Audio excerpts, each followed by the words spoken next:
इस सत्र में क्लब किया गया है और लगभग मराठा आरक्षण के बारे में 124वीं घटना दुरुस्ती के बारे में, Bahujan Kranti Morcha, business organisation, social media network के बारे में, इन सभी विषयों के बारे में कुमार ने विस्तार से आप लोगों को बताया। पायल तड़वी, दरवेश यादव, रोहित वेमुला, इस रेफरेंस में भी बहुत विस्तार से उन्होंने जानकारी दी। जो एक विषय है जिसके बारे में जानकारी नहीं दी गई है, उसके बारे में मैं थोड़ा आपको जानकारी देना चाहता हूं, क्योंकि वो बहुत अहम मामला है। वह है आर्टिकल 334 के अनुसार 2020 को खत्म होने वाला SC/ST का पॉलिटिकल आरक्षण और उनका भवितव्य और भविष्य क्या है। ये जो विषय है, इस विषय के बारे में जिसके बारे में लोगों को जानकारी नहीं है, 17 अगस्त 1932 को कम्युनल अवार्ड डिक्लेयर्ड हुआ और सेपरेट इलेक्टोरेट का अधिकार अंग्रेजों के द्वारा बहाल किया गया और बाबा साहब अम्बेडकर का आंदोलन सफल हुआ।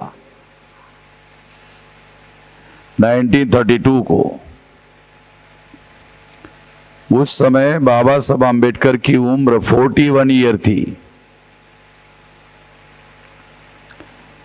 ज्योतिराव फुले ये कहते थे कि अंग्रेजों की गुलामी से आजादी हासिल करने के पहले ब्राह्मणों की गुलामी से आजादी हासिल करो। तो बाबा साहब अम्बेडकर ब्राह्मणों की गुलामी से आजादी हासिल करने में 17 अगस्त 1932 को कामयाब हो गए। वो कैसे? 16 अगस्त 1932 तक ब्राह्मण, शेड्यूल कास्ट और शेड्यूल ट्राइब के लोगों का भविष्य निर्धारित करते थे। 17 अगस्त 1932 को शेड्यूल कास्ट, शेड्यूल ट्राइब के लोगों को ये अधिकार बहाल किया गया, खास करके शेड्यूल कास्ट के लोगों को जो अछूत थे, उन लोगों को ये अधिकार बहाल किया गया कि आपके प्रतिनिधि अब ब्राह्मण नहीं चुन सकेंगे। आपके प्रतिनिधियों को चुनने का अधिकार अभी केवल मात्र आपको होगा। इसका अर्थ यह है कि आपका भविष्य निर्धारित करने का अधिकार अब आपके पास होगा, किसी और के पास नहीं होगा।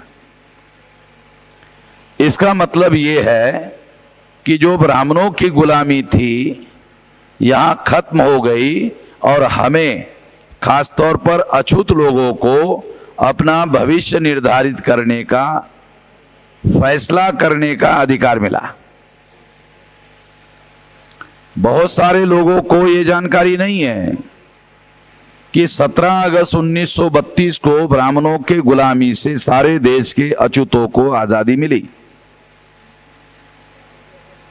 केवल गांधी इस बात को जानते थे, क्योंकि अब भविष्य में जो आजादी मिलेगी भारत को, कब मिलेगी? तब मिलेगी।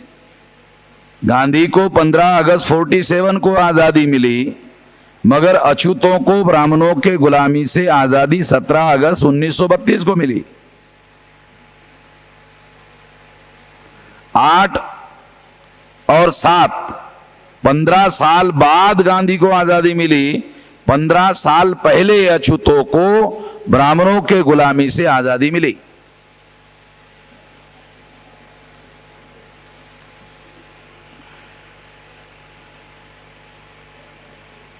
ये आजादी थी ये अधिकार मिला था।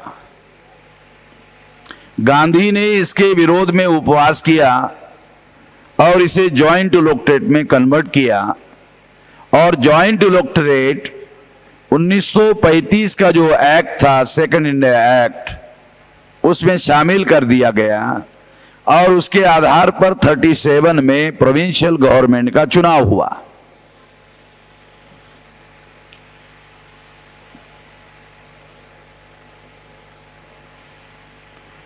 प्रोविंशियल गवर्नमेंट में शेड्यूल कास्ट के लोगों को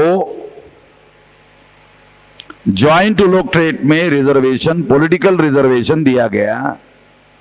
उसमें एक बड़ा परिवर्तन यह किया गया कि अब अछूत अपने भविष्य का खुद फैसला करने का निर्णय नहीं करेंगे। अब अछूत के प्रतिनिधि कौन होंगे, ये निर्धारित करने का अधिकार ब्राह्मणों और सवर्णों को मिलेगा। ये बड़ा बदलाव हो गया। यानी जो पूर्व में गुलामी थोपी गई थी वो गुलामी बरकरार रहेगी, इतना बड़ा मामला था। यही सिस्टम आदिवासियों को 14 अगस्त 47 के बाद आदिवासियों को लागू कर दिया गया। आदिवासियों को पूना पैक्ट लागू नहीं था, पूना पैक्ट बाद में आदिवासियों को लागू हुआ। आदिवासियों के किसी भी नेता को यह पता नहीं है कि यह बाद में क्यों लागू हुआ, क्योंकि जब 5वीं और 6ठी अनुसूची आदिवासियों को दी गई, उसके अनुसार आदिवासी अपने इलाके का राजा हो गया। स्वायत्त शासन गठित करने का आदिवासियों को अधिकार मिला, तो ब्राह्मणों को लगा कि तो आदिवासी अपने इलाके का राजा हो जाएगा, इसलिए पूना पैक्ट उसको लागू कर दिया गया। कि लागू कौन करेगा, उनका इलेक्टेड रिप्रेजेंटेटिव ही लागू करेगा ना। फिर उनका इलेक्टेड रिप्रेजेंटेटिव को अगर ज्वाइंट इलेक्टेड लागू कर दो तो वो एमएलए एमपी गुलाम हो जाएगा। जब वो एमएलए एमपी आदिवासियों का गुलाम हो जाएगा तो 5वीं 6ठी अनुसूची लागू करने वाला आदमी ही नहीं होगा। ऐसे हुआ।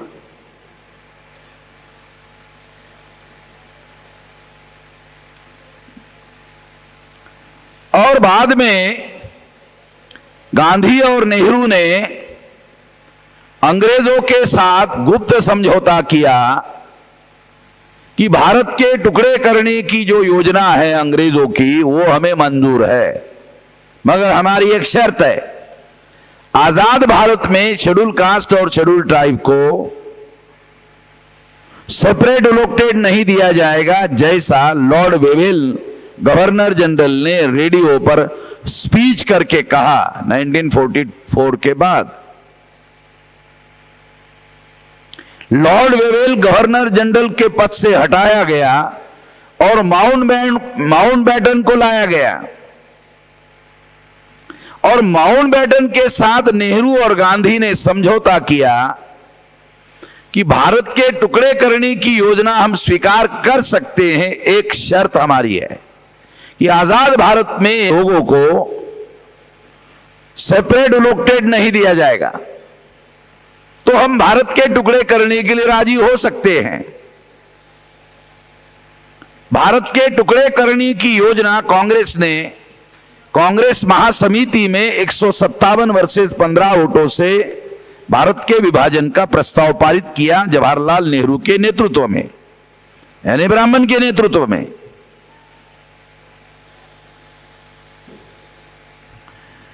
अभी आजकल क्या हो रहा है कि कांग्रेस के ब्राह्मण देशद्रोही थे, मगर आरएसएस और बीजेपी के ब्राह्मण देशभक्त है, ऐसा हमारे सामने प्रोजेक्ट किया जा रहा है, हम लोगों को गधा बनाने के लिए, बेवकूफ बनाने के लिए, ताकि हम लोग फर्क करें कि नहीं, कांग्रेस के ब्राह्मण देशद्रोही थे, आरएसएस और बीजेपी के ब्राह्मण देशभक्त है।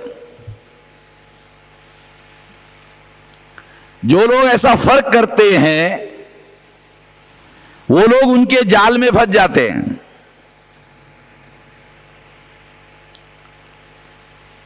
ये बात हम लोगों को अभी 370वें आर्टिकल के रेफरेंस में जो प्रोपेगेंडा हो रहा है उसको समझने के लिए बता रहा हूं।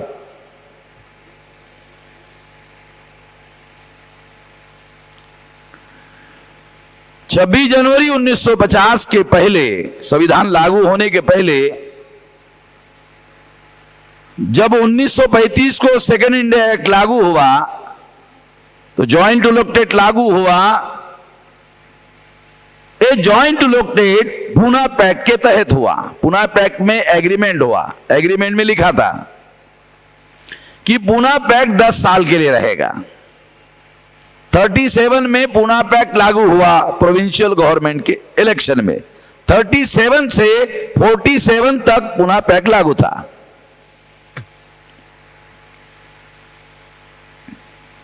47 के बाद पूना पैक्ट का 10 साल का समय खत्म हो गया। पूना पैक्ट में एक शर्त थी कि अनुसूचित जाति और जनजाति का कैंडिडेट चुनाव में कौन होगा, उसके लिए अमेरिकन सिस्टम चुनाव की लागू की गई थी।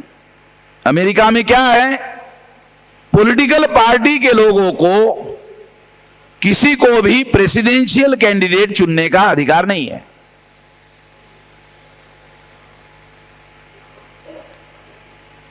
प्रेसिडेंशियल कैंडिडेट कौन चुनता है? पार्टी के डेलीगेट।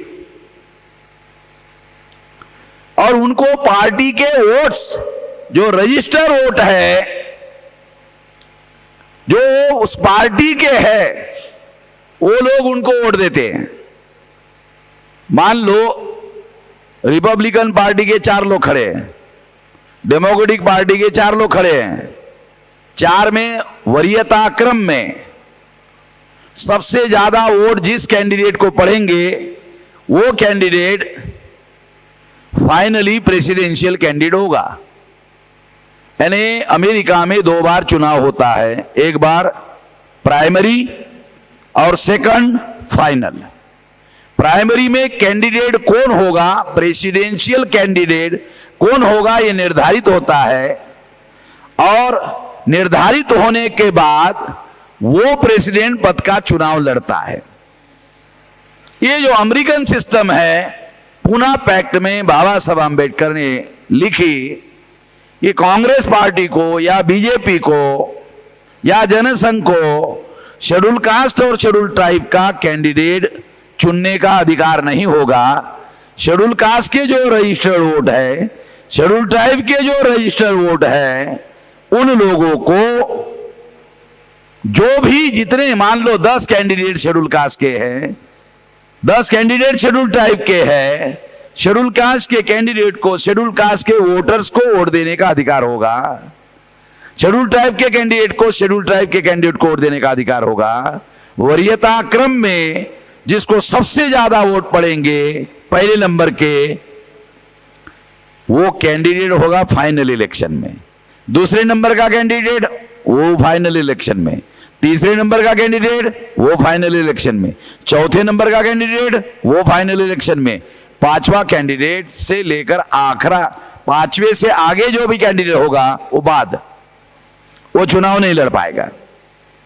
यानी मान लो 20 लोग खड़े हैं, 4 लोग फाइनल इलेक्शन के लिए लड़े जाएंगे और फाइनल के लिए चुनाव होगा। 4 में से एक आदमी चुना जाएगा। ये पूना पैक्ट के एग्रीमेंट में लिखित था। आजाद भारत में क्या हुआ? आजाद भारत में ये कंडीशन खत्म कर दी गई। ये खत्म करने के लिए कांग्रेस ने जगजीवन राम का इस्तेमाल किया और जगजीवन राम को शेड्यूल कास्ट का प्रतिनिधि मानकर उसकी सहमति ली, ऐसा बताया। पूना पैक्ट के एग्रीमेंट में और एक एग्रीमेंट है। वो क्या है? अगर आपको पूना पैक्ट के एग्रीमेंट के अनुसार 10 साल पॉलिटिकल रिजर्वेशन और आगे बढ़ाना है तो अनुसूचित जाति और अनुसूचित जनजाति के लोगों का समर्थन लेना अनिवार्य होगा। ये लिखित एग्रीमेंट, पुणे पैक्ट का एग्रीमेंट पढ़ लो अभी यहां से जाने के बाद, क्योंकि अब आप लोगों ने पढ़ा नहीं होगा, पढ़ा होगा तो समझ में नहीं आया होगा, अभी मैं बता रहा हूं तो पढ़ लेना। तो ये एग्रीमेंट है। दूसरा एग्रीमेंट है, उसमें एक्सटेंशन करना है तो SC ST की सहमति चाहिए, खत्म करना है तो भी SC ST की सहमति चाहिए। अभी जनवरी 2020 में वो आएगा, अभी खत्म हो रहा है, जनवरी 20 को वो आएगा, बिल आएगा तो हमारी सहमति की जरूरत होगी। मान लो पहले जरूरत होगी तो कांग्रेस के लोगों ने क्या किया, जो कांग्रेस के सदस्य SC ST के हैं, जॉइंट इलेक्टेड में चुनकर आए हैं, वो तो कांग्रेस पार्टी के सदस्य हैं, वो SC ST के थोड़ी है, वो तो कांग्रेस पार्टी के है। ये समझो, लीगल पॉइंट बता रहा हूं। बाबा साहब अंबेडकर ने जो उनके पास ज्ञान है, अनुभव है, उसके आधार पर ड्राफ्ट तैयार किया, वो तो कांग्रेस पार्टी के हैं। तो कांग्रेस पार्टी की सहमति नहीं कहा, SC ST के लोगों की सहमति। जो कांग्रेस का सदस्य है वो SC ST का कैसे है? वो SC ST का नहीं तो कांग्रेस का है। उसमें भाई SC ST की सहमति जरूरी है, और वो तो ज्वाइंट है, उसका कैंडिडेट है, हमारा SC ST का थोड़ी है, वो तो ज्वाइंट है। वो SC आधा SC है, आधा ब्राह्मण का है, जो SC का है। SC तो वामन मेश्राम है, क्योंकि वो आधा ब्राह्मण का और आधा SC का नहीं है। लीगल बता रहा हूं, लीगल आपको बात समझ में आ जाए इसलिए। एग्रीमेंट में लीगल टर्म्स है कि SC के ST के समर्थन की जरूरत है, तब इसको आप एक्सटेंशन कर सकते हैं। दूसरा, इसको स्क्रैप करना है, रद्द करना है, तो मेरी सहमति की जरूरत, हमारे SC ST की सहमति की जरूरत है। तो काशीराम जी के समय में सबसे बड़ा शेड्यूल कास्ट का लीडर कौन? तो कोई कांग्रेस का अंदर का आदमी नहीं बोल सकता था कि मैं हूं काशीराम जी के मुकाबले में, तो काशीराम जी की सहमति लेनी होती। और आज फिर वामन मेश्राम का मुकाबला करने के लिए कोई है नहीं।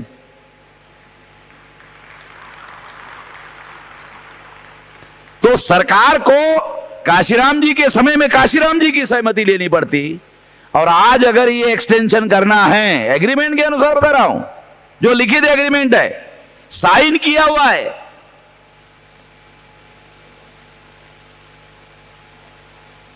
और ये एग्रीमेंट, और एक खास बात, इस एग्रीमेंट को ब्रिटिश पार्लियामेंट का अप्रूवल है, यानी थर्ड पार्टी है ये। गांधी और बाबा साहब अंबेडकर, दो नेशन, एक गांधी का नेशन, एक अंबेडकर का नेशन, दो नेशन का एग्रीमेंट है, दो पार्टी है ना। और अंग्रेजों ने उसको अप्रूवल दिया। उसके बाद 1935 के सेकंड इंडिया एक्ट के एक्ट में उसको डाला गया। ये एक्ट तो अंग्रेजों ने बनाया, तो इसका मतलब ब्रिटिश अप्रूवल है।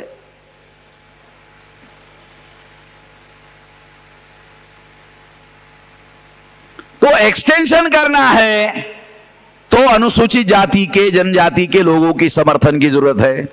अब जनजाति का समर्थन लेना होगा तो प्रिंसिपल HN रेखवाल का समर्थन लेना होगा, क्योंकि वो 22 राज्यों में उसके आदिवासी का संगठन है। वो ऐसा कह सकता है मेरा 22 राज्यों का है, मैं हूं आदिवासी का संगठन, राष्ट्रीय आदिवासी एकता परिषद। दूसरा कोई संगठन है नहीं इसके उसके मुकाबले में, उसकी सहमति लेनी होगी। अगर आगे बढ़ाना है, मेरी सहमति लेनी होगी, रेखवाल की सहमति लेनी होगी, तो मैं सहमति क्यों दूंगा दलाल और भड़वे बनाने के लिए? अगर ज्वाइंट इलेक्टोरेट में दलाल और भड़वे पैदा करने हैं, मैं सहमति क्यों दूंगा? कल तक शायद दलालों ने कर लिया। अभी तो मैं दिल्ली जा रहा हूं 14 तारीख को, सुप्रीम कोर्ट से नोटिस दे रहा हूं पीएमओ को, ये जो कानून का ड्राफ्ट लाया जाएगा इसमें हमारी सहमति की जरूरत है। अगर सहमति नहीं लोगे तो सुप्रीम कोर्ट में चैलेंज करेंगे। समझ रहे हो क्या? इसके पहले किसी ने अड़ंगा नहीं लगाया, अभी लगाएंगे। जो होगा देखा जाएगा। अड़ंगा लगेगा, मान लो नहीं माना, मामला सुप्रीम कोर्ट हमारे लिए है। एक सुप्रीम कोर्ट है, लड़ ही रहे हैं। मैदान तो ईवीएम के बारे में हम लड़ रहे हैं। इसकी वजह से तो सारे देश के लोगों को ईवीएम का खेल मालूम हो रहा है। और किसी सवाल का चुनाव आयोग को सुप्रीम कोर्ट में जवाब नहीं बन रहा है, इसलिए तो मैं चुनाव आयोग को चोरों का सरदार कह रहा हूं। वो सिंपल एफआईआर भी नहीं कर पा रहा मेरे विरोध में, तो मेरा मॉरल ग्राउंड तो ज्यादा है ना। फिर चुनाव आयोग के विरोध में मेरा मॉरल ग्राउंड ज्यादा बड़ा है। तो इसलिए अभी ये नोटिस देंगे, और नोटिस देने के बाद फिर क्या होता देखेंगे। मैं अभी 14 तारीख को इसीलिए जा रहा हूं। सुप्रीम कोर्ट के लॉयर से हम नोटिस दे रहे हैं पीएमओ को। पीएमओ का मतलब है prime minister's office, PMO prime minister office को, क्योंकि वो ड्राफ्ट तैयार करता है। अभी वो ड्राफ्ट तैयार कर रहा होगा। हमारे पास डॉक्यूमेंट्री एविडेंस है, ये पूना पैक्ट का एग्रीमेंट है, लिखित है, काल्पनिक नहीं है। उसी के तहत बाबा साहब अंबेडकर गांधी को मिले थे 47 को। गांधी ने बाबा साहब अंबेडकर ने गांधी को कहा, क्या कहा?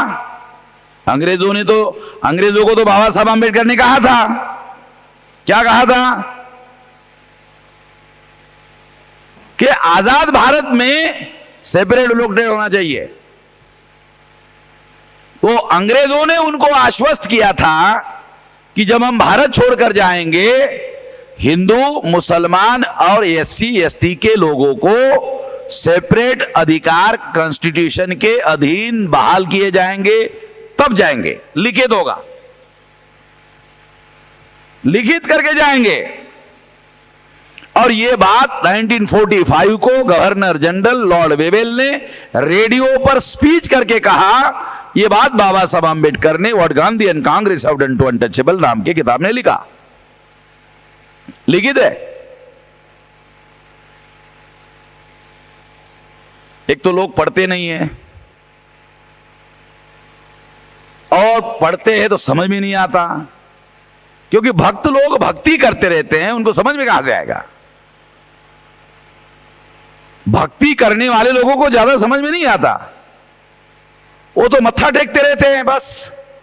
इसके अलावा उनको जिंदाबाद चाहिए। पर जिंदाबाद वालों को नरेंद्र मोदी क्या करता है? बोलता यहां स्मारक किया, वहां स्मारक किया, बॉम्बे में हमने कुदल मारा, ये मारा। तो भक्त सब, अरे मोदी क्या काम कर रहा भाई? बाबा साहब का यहां स्मारक, यहां स्मारक, यहां स्मारक हो गया। भक्त लोगों तो स्मारक चाहिए। बाबा साहब अंबेडकर ने जो लड़ाई, जिन लोगों के लिए लड़ाई लड़ी, उसके लिए तो मोदी विरोध में काम कर रहा है और बाबा साहब के स्मारक बना रहा है। काम विरोध में कर रहा है, स्मारक बाबा साहब के बना रहा है। तो हमारे भक्तों को तो समझ में आता नहीं ये सारी बातें।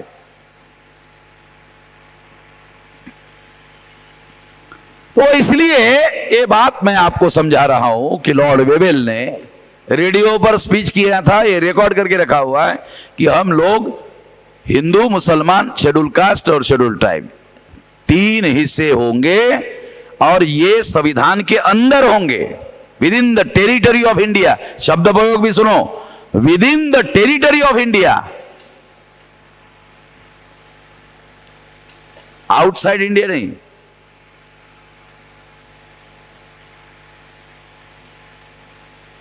तो गांधी ने शैतानी की, शैतानी के तहत भारत के टुकड़े करवा दिया। टुकड़े करवाने का लिए सौदेबाजी किया, SC ST के लोगों को आजाद भारत में सेपरेट अलोकेटेड नहीं मिलेगा, इसकी व्यवस्था की।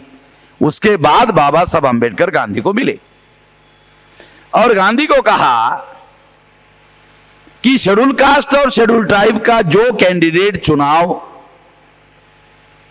लड़ेगा, चाहे किसी भी पार्टी से लड़ेगा, वो कैंडिडेट को 30% शेड्यूल कास्ट के, अगर शेड्यूल कास्ट की रिजर्व सीट है, 30% आदिवासियों के कंपलसरी वोट पड़ने चाहिए आदिवासी चुनाव क्षेत्र में आदिवासी को, और शेड्यूल कास्ट के चुनाव क्षेत्र में शेड्यूल कास्ट को कंपलसरी 30% कंपलसरी। मान लो 29% मिल गए और वोट पड़े 3 लाख,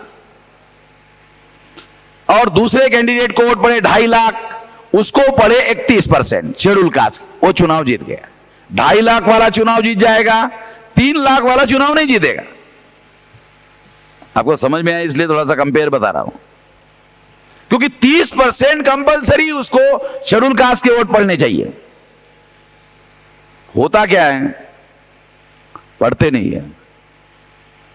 ब्राह्मण क्षत्रिय वैश्य अपना हाजी हाजी करने वाला जो आदमी है नॉमिनेट करते हैं, उनके वोटों से इनको चुनवाते हैं।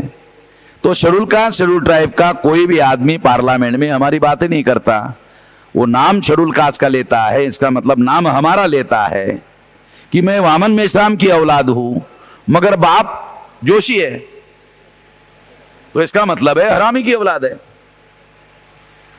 नाम वामन मेश्राम का लेता है कि तो मैं वामन मेश्राम की औलाद हूं शेड्यूल कास्ट की, मगर बाप जोशी है, इसका मतलब हरामी की औलाद है।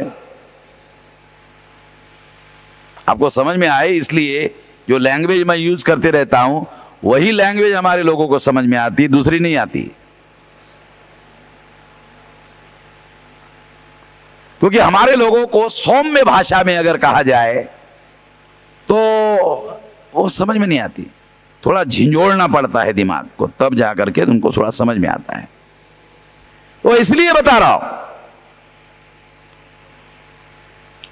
तो बाबा साहब अंबेडकर ने ये फार्मूला गांधी के सामने रखा, तो गांधी को समझ में आया, अरे इससे तो शेड्यूल कास्ट का आदमी जो ताकतवर आदमी होगा, किसी भी, हमने मान लो शेड्यूल कास्ट का एक कैंडिडेट नॉमिनेट किया, शेड्यूल ट्राइब का कैंडिडेट नॉमिनेट किया, अगर शेड्यूल कास्ट के स्वाभिमानी संप्रदाय के लोगों ने 30% वोट नहीं दिया तो हमारा हाजी हाजी वाला जीतेगा नहीं और स्वाभिमानी वाला जीत जाएगा, फिर वो पार्लियामेंट में हमारी सरदर्दी करेगा।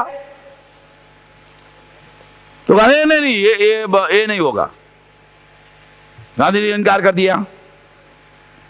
और 1960 के बाद किसी अनुसूचित जाति जनजाति के लोगों की सहमति लिए बगैर हर 10 साल में एक्सटेंशन होता रहा, बढ़ाते रहे,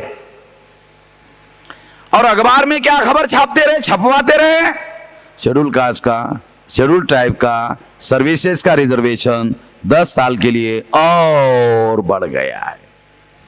पार्लियामेंट में बिल होता था पॉलिटिकल रिजर्वेशन का, अखबार में खबर आती थी सर्विसेज के रिजर्वेशन की। तो हमारे जो भी पढ़े लिखे लोग हैं, जितने भी SC ST के जो लोग हैं, वो अपना ताली बजाकर हो गया। SC ST का सर्विसेज का रिजर्वेशन कांग्रेस ने और 10 साल बढ़ा दिया है। वो तो मैंने बंद करवाया है। वो जो खबरें हैं अखबार वालों की, वो खबरें मैंने बंद करवाया। जब मैंने सारे देश भर में अभियान चलाया कि ये मीडिया वाले ऐसी झूठी खबरें छाप रहे हैं, उसके बाद में उन्होंने झूठी खबरें बंद करवा दी। जब अखबार वालों को मालूम हो गया कि अभी वामन मेश्राम को तो मालूम हो ही गया, वामन मेश्राम ने दूसरे लोगों को भी मालूम करवा दिया, अभी ये झूठ नहीं छापा जा सकता, बंद हो गया। अभी एक बदमाशी मैंने बंद करवाई, भी दूसरा मामला अभी शुरू करने जा रहा हूं।